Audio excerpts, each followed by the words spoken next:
na maluoy ka man, pasti padalan mo lang kami mas lang o kaya isa bakalibo kay si Jumel. Kaluoy-luoy, may hilanat, kag may bulutong. At yan po yung kahilingan po ni nanay at ni tatay sa kanilang anak po na nag-request po sa atin. At isa po sila sa mga nasalanta po ng bagyo dito po sa Masbate sa Bagyong Upong po. At yun, gusto po nila bumangon po ulit dahil yung bahay po talaga nila guys ay gubang-guba po talaga dahil po sa bagyo. Mga tali kong bulig sa ila. Sila po ang unang pamilya po na napuntahan po natin dito po sa Barangay Pulanduta po sa Balod. Dahil po sa request po ng anak niya na gusto po makita po yung sitwasyon po nila dahil po sa Bagyong Upong. At dito nga naabutan po natin si tatay. Ngapon, bali request mo bata si Josephine na ba yun? Papa mo ma'am, hindi kita gano'n.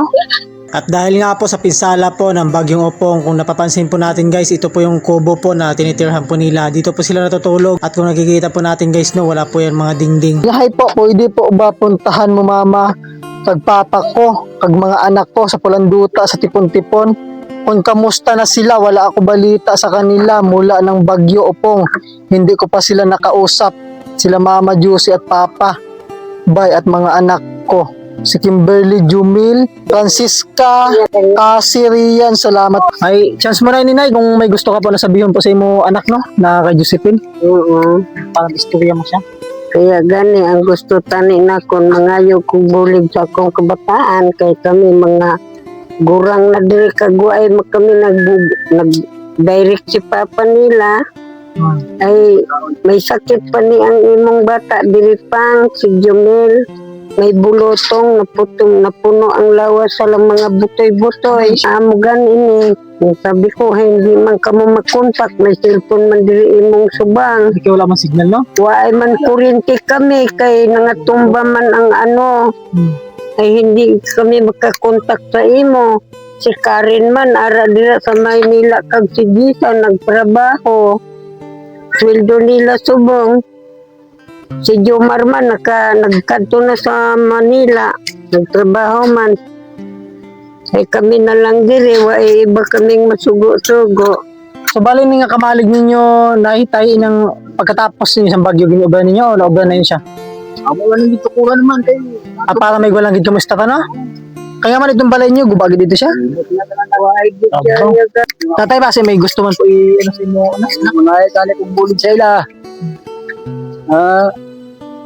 Ikaw man ang aral sa Manila, dahil kami dito, ay din budget. Kaya di ang kami bagyo. Watay signal, hindi pambugas. No, ito po yung guys, sitwasyon po dito sa Masbate, no? Walang signal at kuryente. So bali dito na po si tatay kag si inanay na gumawa ng payag, gaan. Dili ka magtulog na Dili mga bata sa loob. At kung nakikita po natin dito guys dyan po natutulog po yung mga apo niya at yung asawa niya po pansamantala. Pag bagyo, damo-damo ng tubig, tagapadinin na sa tuhod, di mo na lang diri tiil-tiil. O, amo na lang na pang akon hambal.